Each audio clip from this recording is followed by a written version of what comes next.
I am Sheenam. Welcome to my channel shining classes. आज हम electricity का लास्ट पार्ट 7th पार्ट करेंगे। Last class में मैंने आपको हीटिंग इफेक्ट ऑफ करंट के बारे में बताया था। आज हमने उसी की एप्लीकेशंस के बारे में करना है। देखो बच्चे, हीटिंग इफेक्ट ऑफ करंट में हमने क्या पढ़ा था कि जब भी हम एक कंडक्टर को इलेक्ट्रिसिटी से वो करते हैं, उसमें से इलेक्ट्रिसिटी पास करते हैं, दैट मीन्स उसमें से करंट पास करते हैं, तो क्या होता है, तो उसमें एक हीट डिसिपेट होती है due to the collisions between the electrons of the conductor. कि कंडक्टर में जो इलेक्ट्रॉन्स हैं उनके बीच में क्या होनी शुरू हो जाती है, कोलिजन शुरू होने जाती है। उसकी वजह से हमारे पास हीटिंग इफेक्ट शो होता है, उसे हम हीटिंग इफेक्ट ऑफ करंट बोलते हैं।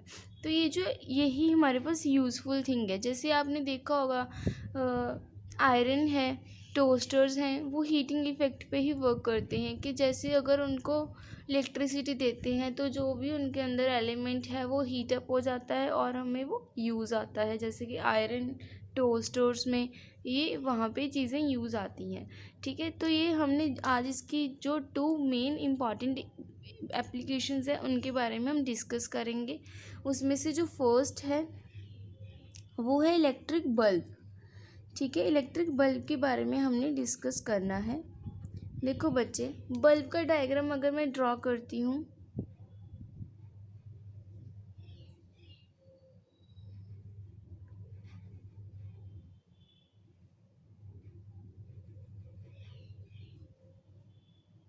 ऐसे होता है। ठीक है, दिस इज द बल्ब। तो यहाँ पे क्या होता है, जो इसमें ये फिलामेंट होता है, ये आपने पढ़ा होगा फिलामेंट किसका बना होता है, टंगस्टन का बना होता है। ठीक है बच्चे, ये कैसे अब हीटिंग इफेक्ट इसमें कैसे वर्क करता है। देखो बच्चे, जो इसमें फिलामेंट यूज़ हुआ है टंगस्टन का, इसका बहुत ज़्यादा क्या होता है, हाई मेल्टिंग पॉइंट होता है। क्या होता है इसके पास, high melting point up to 38 degree cells 3800 degree Celsius के तक इसका मेल्टिंग पॉइंट होता है। तो इसकी वजह से जब हम बल्ब को इलेक्ट्रिसिटी से कंडक्ट करते हैं, जब इसको हम इलेक्ट्रिसिटी से कंडक्ट करते हैं तो क्या होता है, इसमें जो इसके इलेक्ट्रॉन्स है टंगस्टन के, उनमें कोलिजन्स होंगे, उनमें हीटिंग इफेक्ट शो होगा। अगर वो जब ये जो फिलामेंट है पूरी हीटअप हो जाती है तो वो क्या करती है, हीटअप होने के बाद लाइट भी एमिट करती है। तो यही है एप्लीकेशन के हीटिंग इफेक्ट कैसे यूज़ होता है इन बल्ब्स के, बल्ब्स में कैसे यूज़ होगा। मैं आपको थोड़ी सी थ्योरी लिखवा देती हूँ। In bulbs the filament of tungsten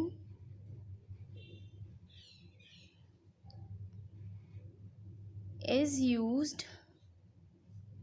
It has high melting point, that is 3800 degrees Celsius. When it is conducted to electricity, it gets heat up and emits light.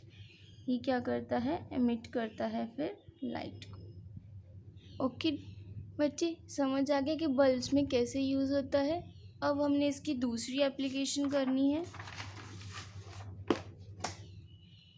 The second one application is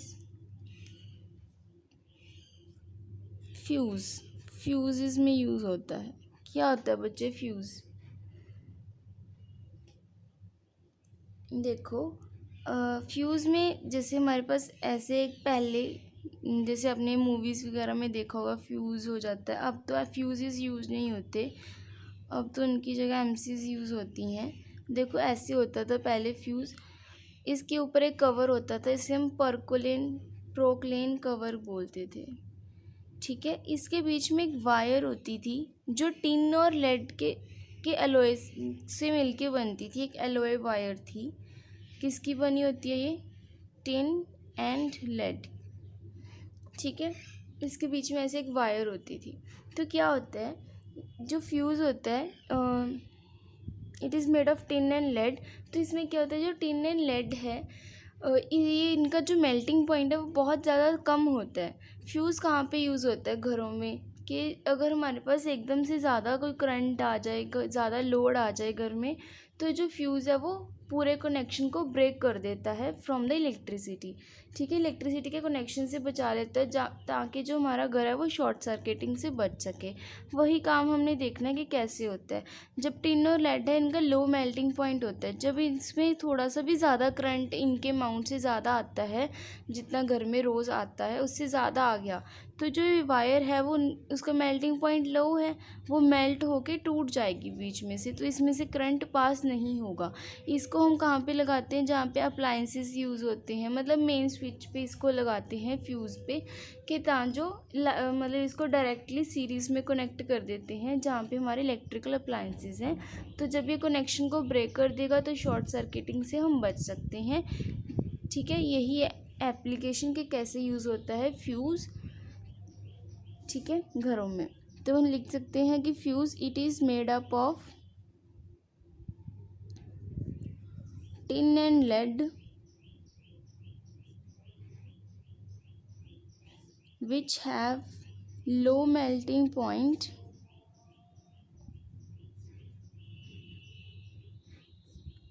when current is passed, it gets heat up and melts. This protects our homes from short circuiting। तो ऐसे यहाँ पे काम आता है to prevent from the short circuiting. ठीक है बच्चे, तो यहाँ तक हमारा जो चैप्टर है वो कंप्लीट हो गया है। अगर आपको कोई भी डाउट है तो आप कमेंट सेक्शन में मुझसे पूछ सकते हो।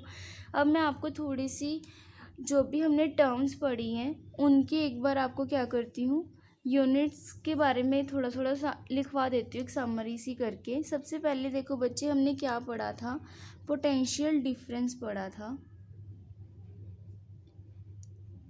पोटेंशियल डिफरेंस की जो यूनिट्स हैं वो वोल्ट हैं। बच्चे कंफ्यूज हो जाते हैं यूनिट्स में, इसमें चैप्टर में बहुत सारी यूनिट्स आई हैं, तो आप कंफ्यूज नहीं होना। आपको वोल्ट है, इसको हम क्या लिख सकते हैं, जूल अपॉन कूलम भी लिख सकते हैं। ठीक है, और नेक्स्ट है हमारे पास करंट। करंट की यूनिट्स है एम्पियर, इसको हम क्या लिख सकते हैं, कूलम अपॉन सेकेंड। ठीक है, नेक्स्ट जो है हमारे पास रेजिस्टेंस, उसकी यूनिट्स है ओहम, उसको हम ऐसे भी लिखते हैं। और नेक्स्ट है रेजिस्टिविटी, ओहम मीटर है उसकी यूनिट्स, उसको हम ऐसे बना के पीछे मीटर एम भी लिख सकते हैं। ठीक है, वर्क डन जूल होते हैं उसके, पावर उसके वॉट, एनर्जी के भी जूल होते हैं बच्चे। ये सारी यूनिट्स हैं जो यहाँ पे हमारे पास चैप्टर में पूरे में आई हैं। तो आपको बिल्कुल भी कंफ्यूज नहीं होना कौन सी किसकी यूनिट है, क्या टर्म्स कौन सी हैं। अगर आपको चैप्टर में कहीं भी कोई भी डाउट है तो आप मुझसे कमेंट सेक्शन में पूछ सकते हो। अगर आपको वीडियो पसंद आई है तो लाइक शेयर एंड सब्सक्राइब ज़रूर करो। Thank you so much.